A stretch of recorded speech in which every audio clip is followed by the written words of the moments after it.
আসসালামু আলাইকুম, আমি বাবুস রহমান ইটাল বাংলা পক্ষ থেকে সবাইকে স্বাগতম।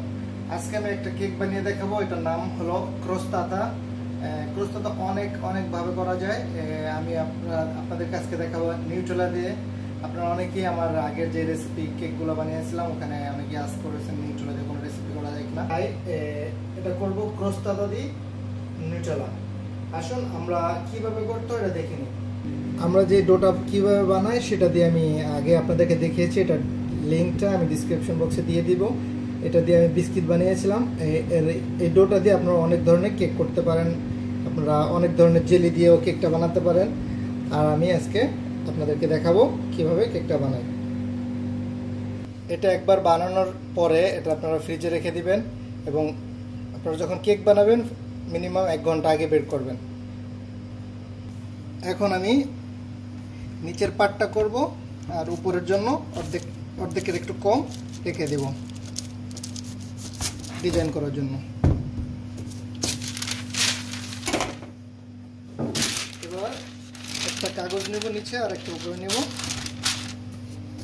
এবার একটা বেলুনের সাহায্যে ঠিক আস্তে আস্তে এভাবে করবো। আমি 10 মিনিট আগে বের করেছি, আপনারা অবশ্যই আধা ঘন্টা 1 ঘন্টা আগে বের করবেন।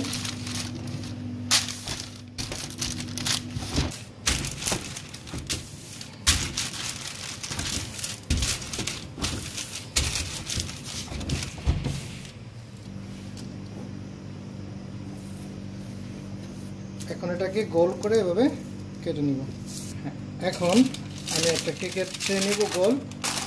আপনারা যেই বাসা যেরকম ইউজ করেন আমি নিচে কাগজ দিয়ে নিব। এবার বেশি যে অতিরিক্ত কাগজটা আছে ওটাকে আমি কেটে ফেলবো।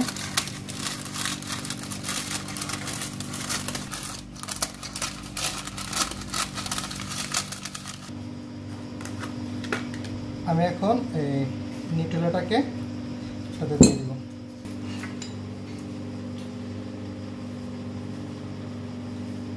একটু নেড়ে নিব।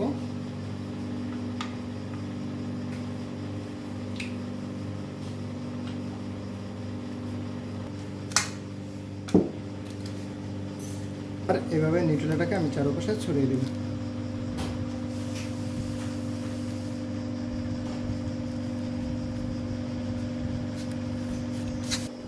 হ্যাঁ, এই উপরে নিউট্রেলা দেওয়ার পরে আমি এবার উপরে যে ডেকোরেশনটা ওটা করবো। আসুন দেব।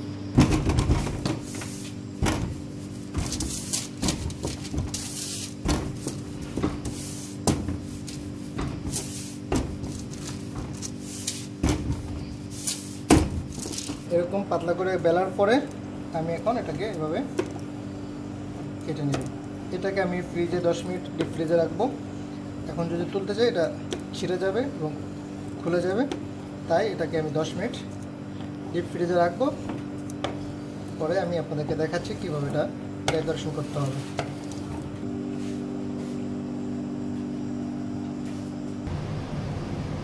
হ্যাঁ, এটাকে ফ্রিজ থেকে 10 মিনিট পরে বের করলাম। এখন এটাকে আমি সাইজ অনুসারে দিয়ে দিব। একটার উপর একটা দিয়ে কীভাবে সাথে দেখেন। আর হ্যাঁ, যদি ছিঁড়ে যায় এটা কোনো ব্যাপার না, এটা নিজস্ব একটা কেক, এটার কোনো ইচ্ছা মতো করা হয়, ঘরে করা হয়।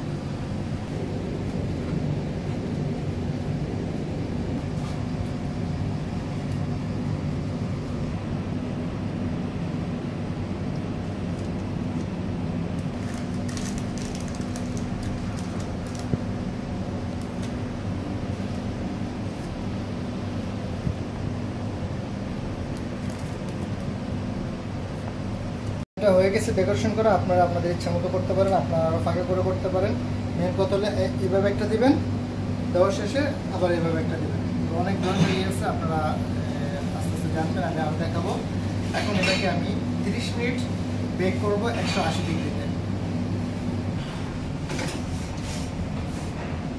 হ্যাঁ, আমরা ওভেনটাকে অবশ্যই আগে থেকে গরম করে নিব। আমি 180 ডিগ্রিতে 30 মিনিট দিব।